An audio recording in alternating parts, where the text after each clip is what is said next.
Schedule a free design consultation, and the more you buy, the more you'll save on blinds, shades, shutters, and more from Budget Blinds. Visit budgetblinds.com today. Welcome back. Border City swimmers will be able to catch some rays on schedule this summer as the contractor has been selected to complete renovations on the outdoor pool. City Council reporter Jeremy Thompson was at today's meeting and has more. Councillors were all decked out in pink today as they officially declared February 21st Anti-Bullying Day in the Border City.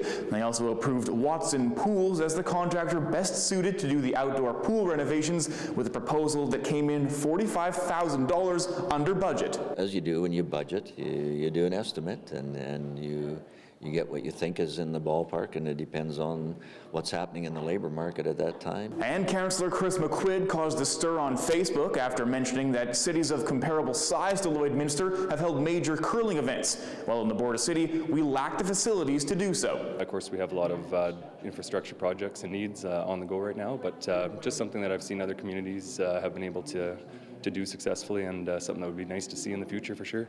We'll be following these stories and more in the coming week. Reporting from City Hall, Jeremy Thompson, Newcap News.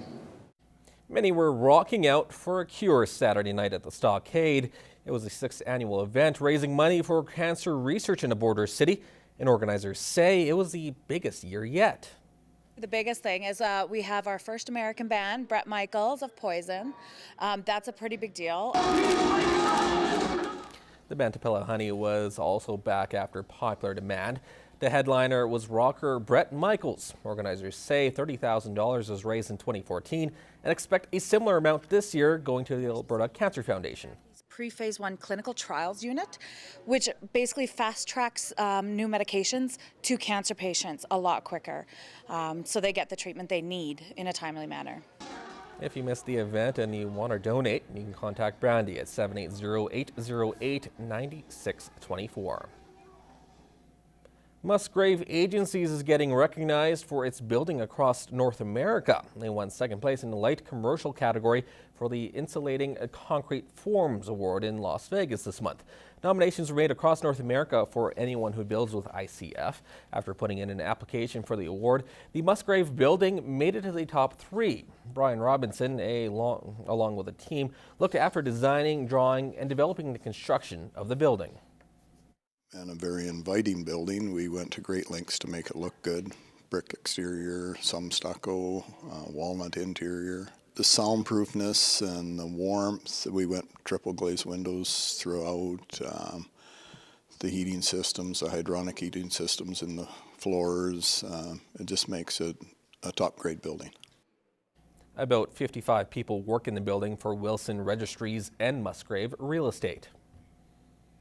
Last week, everyone in the Border City enjoyed a holiday Monday, but that wasn't always the case. As Anna Canotbe tells us in retrospect, 25 years ago, it was more than a problem of schools not getting a holiday, but businesses as well, dividing the city's unity.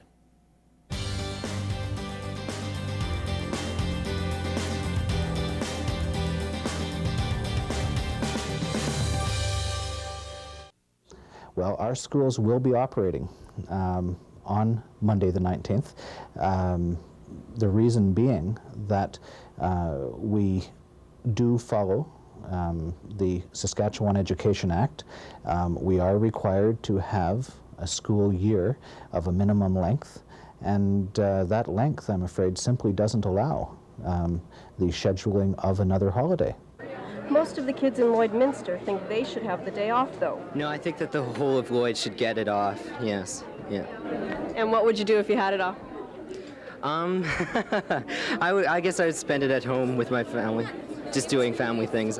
Well, I can understand it because we're a Saskatchewan school system why we don't get it off, but it really doesn't do much good if my parents get the day off and all the kids in my family don't.